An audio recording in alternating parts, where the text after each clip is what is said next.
Welcome to the Inside Scoop Live podcast, where indie authors get personal about their books, their writing, and their passions. I'm your host, Sherry Hoyt. Join me for some lively conversations with debut indie authors and seasoned veterans alike. It's a great place to find your next amazing read or even get inspired. So sit back and enjoy the show and let me know what you think. Hi, everyone. My guest today is Julie Broad, author of Self-Publish and Succeed, the No Boring Books way to write a nonfiction book that sells. Before we get started, here's the inside scoop on Julie. Julie Broad is the founder of the self-publishing services firm Book Launchers and an Amazon overall #1 best-selling author, and she knows what it takes to successfully self-publish a book. Her popular YouTube channel, Book Launchers TV, embodies the hashtag of #NoBoringBooks, helping nonfiction authors write and market books people want to read. Julie's titles include More Than Cash Flow, which topped Amazon, The New Brand You, and her latest book, Self-Publish and Succeed. A recognized real estate investor, successful entrepreneur, and notable speaker, Julie also received the Top 20 Under 40 award for her business and community contributions.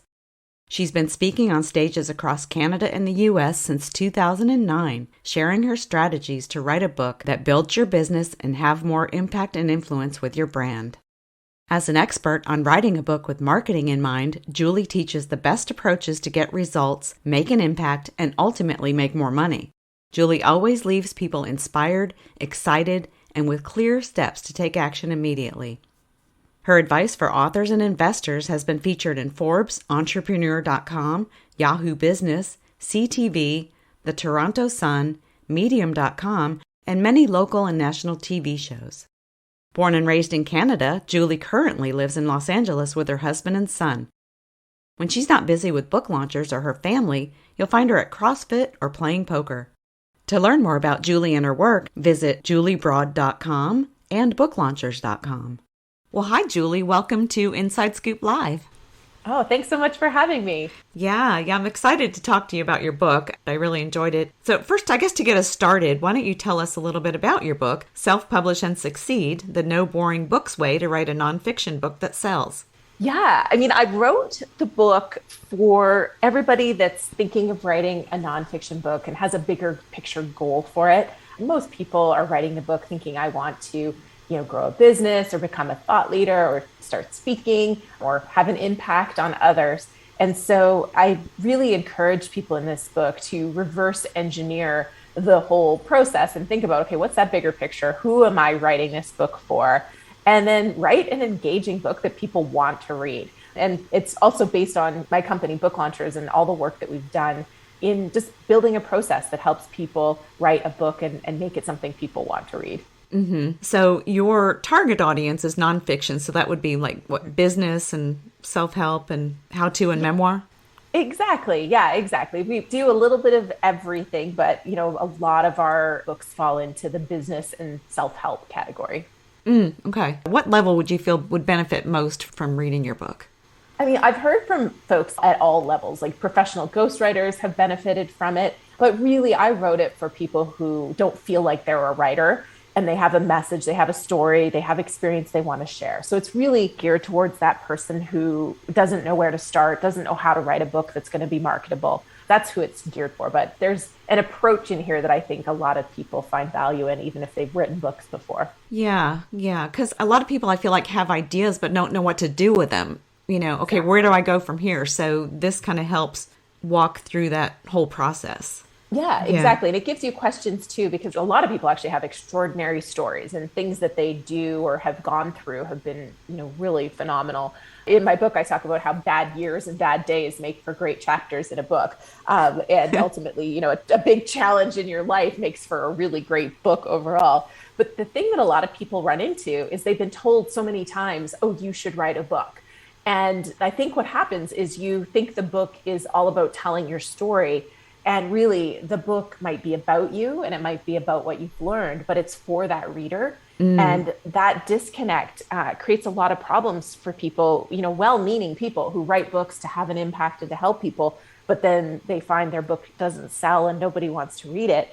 And it's often because of that disconnect. So I'm really trying to help people, first of all, center themselves around who that reader is and why their message is going to be important. And, a lot of us have messages of inspiration and you feel like that's for everyone, but that's not a marketable market. Yeah. so we have to narrow it down a lot more than that. Yeah, that's true. How important is the preparation process before you even start to write? Yeah, I mean, it's huge. And we have this download that we offer people. And I think the writing actually starts in step 6. It's like the 7 steps to write a book that will be set up to sell. And I think you actually start writing in step 6. And that's one of the things that I see a lot is people write a book and then they figure out all the things that they should have figured out before they started writing. And, it's not that you're beyond the point of repair at that time. You can still go back and fix it. But, it's like one of my clients said, it's like I built a house without a blueprint. And now I've sent it in for inspection and I'm being told that I have to uproot the walls, move the plumbing around. And he's like, it's more painful at that point than if I would have just had a blueprint. Yeah, exactly. So how would you recommend someone read and work through Self-Publish and Succeed? Yeah, I mean, generally speaking, I would say read it from start to finish. The only thing is if there's a chapter, for example, on, it's called Ghost Hunting Your Way to a Book. So it's on how to hire a ghostwriter. If you're writing it yourself, you don't necessarily need to read that chapter, so you could skip past it. But it's really geared, the whole book was written in a way that it's giving you the mindset piece to overcome the monsters that we all face when we try to write a book, self-doubt, imposter syndrome, fear of failure, and fear of success. So it's giving you the mindset piece. It's giving you the tools to identify who your reader is and come up with your hook, which I now define hook as kind of the outcome of the outcome. So you might be writing a leadership book, but being a better leader isn't actually the hook of the book. It's when you're that better leader, what happens in your life, in your career. And to get to that outcome of the outcome, you have to know your reader really well and be specific. And so it walks you through all of those things and then outlining the book and then actually sitting down and writing it or hiring the writer. And then, it walks you through the editors that you need to hire, making sure that you hire them, the right ones in the right order. And so, yeah, I would say, while it doesn't say step 1, do this, the book is written in a way that sets you up, if you follow it from start to finish, as a guide to set you up for writing a book that will be set up to sell. Yeah. Now, you put a lot of emphasis on the title and the subtitle. Why is that? A couple of reasons. First is that it's really hard to change a title after you've published a book. So you want to put a lot of effort into getting it right. A cover you can change fairly easily after you've published a book if you want to make a change. But the title, subtitle, you're locked in pretty hard on that. It's not that you can't change it, but it's an enormous amount of work to change it. You're essentially having to file new copyrights and republish a book under the new title and pull the old one down. And it's a lot. So getting the title, subtitle right for that reason is important. But ultimately, when you're selling your book, having the title and subtitle right is going to make all the difference. Whether people remember the title, they find it when they're searching, they're able to tell other people about it. It's the product title. So you want to make sure you've got something that's memorable, easy to say, easy to find. Yeah.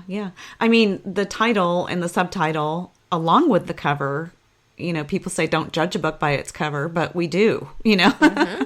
And a lot of people fall in love. And I mean, and I've had this, my second book, I talk about this in Self-Publish and Succeed too. My second book title wasn't a great title. And it's not that it wasn't great as far as what it says, and I'll explain that in a minute, but a lot of people fall in love with the title and it's kind of cool to them, but it doesn't mean anything to your reader. And that's why I'm constantly emphasizing, go back to your reader. Like, sure, Freakonomics is a big name now, and everybody kind of knows who wrote that and those pieces, but he had a huge platform before he did that. And most of us don't have a huge platform. We aren't a known name. So you want to have a title that's going to grab a reader and make them go, oh my gosh, this book is for me, and sell your book. Because the cover and the title are the thing that will sell or won't sell your book. Right. My second book, the problem with my title, it was called The New Brand You. And it was all about, creating a brand that attracts people to come to you. So you're not cold calling when you're selling. And the problem I realized once I was about 15 podcast interviews in on that book was that nobody would register what the title was, even when they were reading it on a page. They all said The Brand New You. And so if I had done some tests leading up, and I did workshop this title with other people, but if I had tested it with people and said, oh, here's my book title, and then even 5 minutes later got them to tell me what that title was, I would have quickly discovered that there's some little funky thing that happens in our brain that nobody seems to remember that it was the brand new you. Yeah. See, I just did it. The new brand new, not the brand new you. So yeah, it's a tricky one. That's why title is so important. Yeah. And then the same for your chapter titles. I got such a kick out of just reading your chapter titles. And it sounds like they were a lot of fun to create. And I felt like they really called to me anyway. I don't know what kind of other feedback you've had on that, but they really called to me. And to me, that's just one of the ways that self-publish and succeed stands out. So what do chapter titles actually do for the overall sellability of the book? Yeah, and I'm glad to hear that they stood out for you. And most people love them. I've had one person review them and say it was like too lighthearted. But in fact, that kind of review made me go, you know what, that's perfect, because this person was not the person I'm trying to write a book for. Like, if you want to go read a boring book, I am not your person. But yeah, chapter titles have a really important job, and I think they're underestimated. But if your cover and your title do a good enough job of getting somebody's attention, people will open it up and go to the chapter titles. And what I found with my books was that my chapter titles, before I even put as much effort as I put into the chapter titles in this book, they sold my book, and they sold it. I got on TV. My first book was a real estate investing book, and I had a chapter title, Where Are the Ladies? And I tell you, like, almost every news channel that I was on, that was a topic of conversation. Like, okay, so where are the ladies in real estate? And it was fun, and it drew the producers in. And my second book, as much as it had a lot of challenges, it had a chapter called You Are Who Google Says You Are. And I got invited to speak on that to a lot of different organizations and groups who wanted me to share that message, that you need to be paying attention to what Google's results are when you type in your name. So those chapter titles are little salespeople that can open doors of opportunity and sell books. And it makes it more fun too. When I was reading a lot of real estate books, they all had the same chapter titles. It'd be like how to calculate cash flow, how to find a good property. And once you've read one of those books, you feel like you've read them all, right? Unless you've got a chapter title that stands out. Yeah. Now, I listened to the audiobook version of Self-Publish and Succeed. And, I read for a living, so I like to work in some audiobooks as well. And I have to say, I absolutely loved the feeling of being connected to you since you narrated the book. And because personally, I felt like I was getting one-on-one coaching. Is that something that you push authors to do? Do you feel like authors should narrate their own books? Oh, you just made my day, Sherry. I tell our authors, like, if you want to get a connection with someone, it needs to be your voice. And you just proved that. So that's great. But yeah, I mean, there's certain people who don't want to or won't or can't read their book. We've had some clients who are dyslexic that have done it, but it was hard and it took more time. And then we've had other people who are dyslexic or they have a slight accent or whatever it is, and they've chosen not to. But for the most part, I highly recommend our authors, because we're all nonfiction. I think it's a slightly different case in fiction. Mm-hmm. But in nonfiction, I mean, this is your story, your expertise. You are the one that's going to bring the emotion where it's needed. You're going to, in many ways, relive a lot of this advice when you're sharing it. And there's really no replacing that for authors. And then if you're trying to build a business as a speaker, a thought leader, or be known, there's nothing better than building that connection that you just mentioned. So yeah, I'm a big fan. And the other example I give is Mark Manson's, I think that's his name, The Subtle Art of Giving a, F-bomb, of not giving an F-bomb. His book, like, I had listened to a lot of podcast interviews with him, and then I listened to his audiobook, but it wasn't him. And for me, it was very disconnecting because I knew his voice, and to hear his personal stories being told by somebody else's voice, it threw me off in a lot of ways. So it can run counter too if somebody's familiar with you. Yeah. Or if you listen to the audiobook and it's not the author, and then you go hear them speak somewhere and you're just like, wait a minute, who's that? Exactly. Yeah. It sounds like a daunting process. Well, in self-publishing, I've noticed there aren't a lot of audiobooks, and maybe that's changing. Is it as daunting as it seems? I think it's really fun, and it's got a lot of advantages to it. in that you're reading your book out loud, thinking of an audience. And so you catch mistakes and other kind of slight tweaks and changes that you might want to make that you wouldn't catch otherwise. But I also think it's really fun. I've done it two different ways. So I've done it where I had a home studio set up and I recorded everything and then sent it to an editor. And then I did Self-Publish and Succeed in a studio.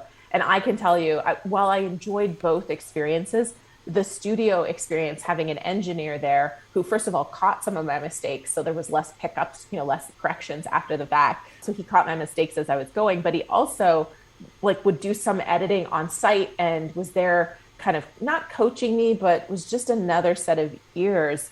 It was night and day. And I really loved the experience of being in a studio and just powering through with the help of someone else.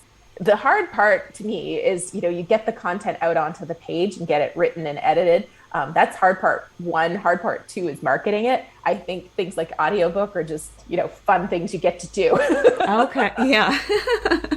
I think it would be fun. I don't know how long it would take me to do that, all the different takes I'd have to do, but it sounds like it would be fun. Yeah. On that, depending on how comfortable you are reading out loud, and we have some voice coaching that we do with our clients to prep them.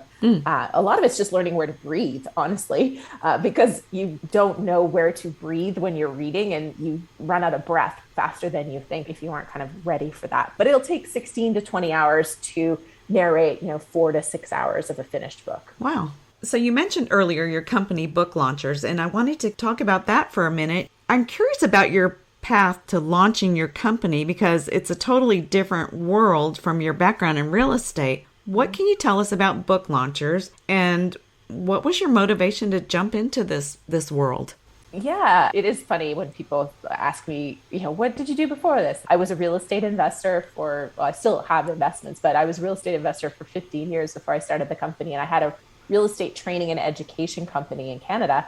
And this company came out of me self-publishing my first book after being rejected by Wiley and really diving into publishing and learning everything there was to know and seeing some gaps and some challenges and some opportunities in the market. And it wasn't instant. It wasn't like, the book came out and topped Amazon, which, it did, which was fun. And then I started the company. It was quite a few years before I actually started the company. But there was a couple things that really kept nagging me in my brain. And one of them was that when I was hiring people, and I did this with my second book too, you have to hire people and teach each person what you need from them in order to achieve your bigger objective. And marketing is the big thing. And your editors aren't thinking about marketing. Even your cover designer isn't thinking about book marketing. Your layout person isn't thinking book marketing. So it's up to you to know all those things and know who to hire, what makes them good.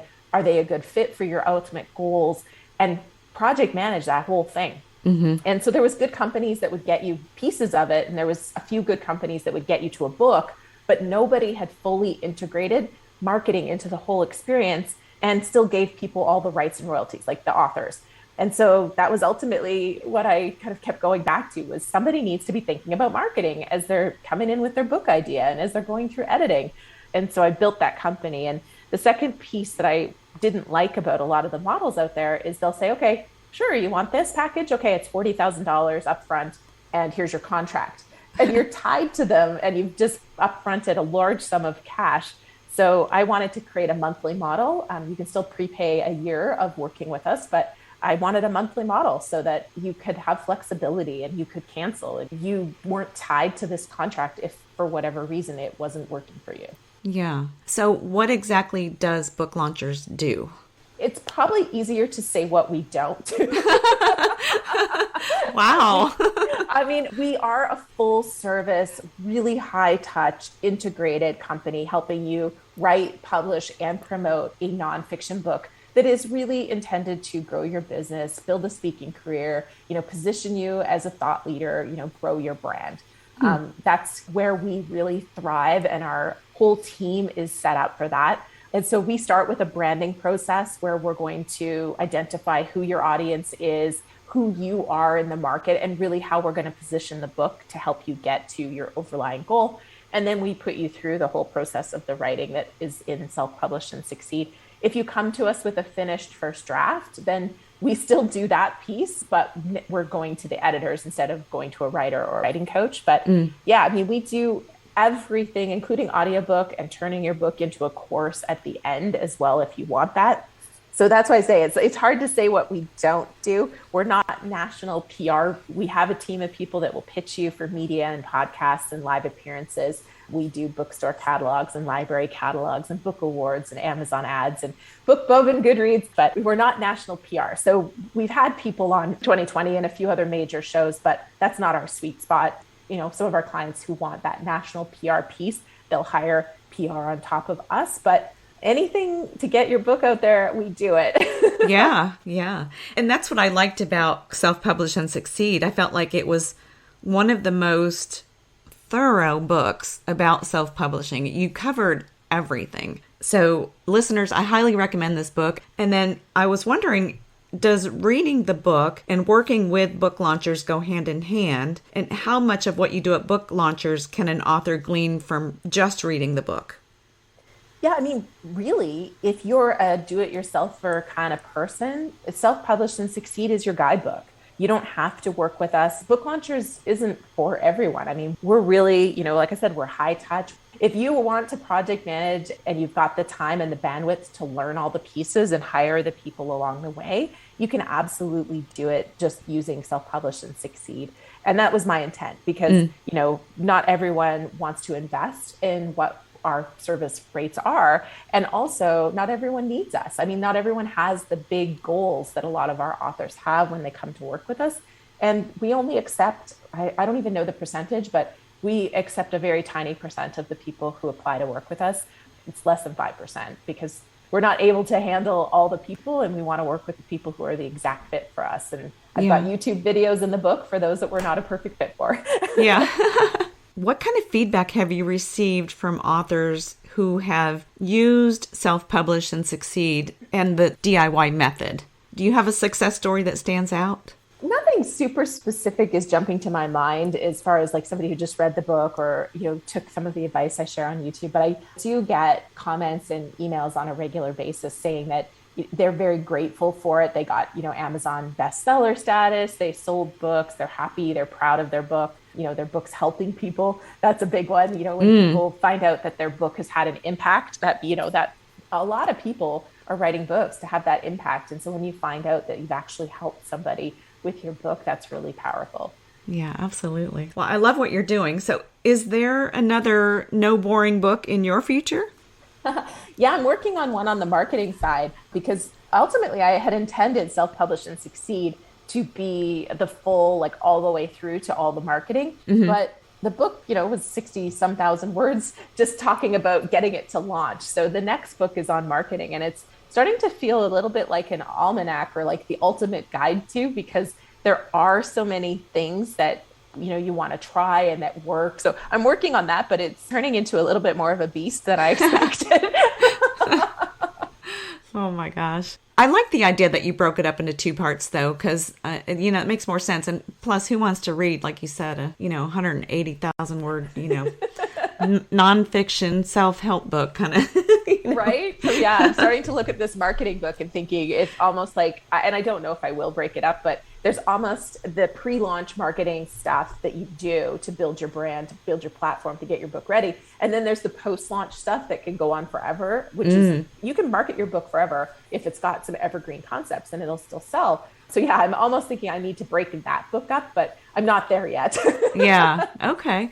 So no publication date in sight yet. No, originally it was going to be by the end of 2022. But like I said, I'm really trying to give everybody everything that we've learned at Book Launchers, and all the things we've tested, the things that have worked, the things that work for some people and not for others, because we're always learning and we're always growing and always testing things. It's evolved as I've been writing it. So yeah, it'll be 2023 now, but hopefully first quarter. Yeah, well, good. Well, I look forward to reading that one as well. Is there anything else you wanted to add today? I mean, ultimately, I always like to tell people if you're thinking of writing a book, you're not going to have an impact on anyone if it's in your head. So, just take those first steps and figure out who your reader is and what you want to help them with and how you want to help them, and get started writing, because that book will only have an impact when it's published. All right. Well, Julie, thank you so much for joining us today and for sharing a little bit about you and your work. Oh, thank you so much for your enthusiasm and reading my book. I really appreciate it. Thank you for joining me today for my interview with Julie Broad, author of Self-Publish and Succeed, the No Boring Books Way to Write a Nonfiction Book That Sells. To learn more about Julie and her work, visit juliebroad.com and booklaunchers.com. And be sure to check out our other interviews on InsideScoopLive.com.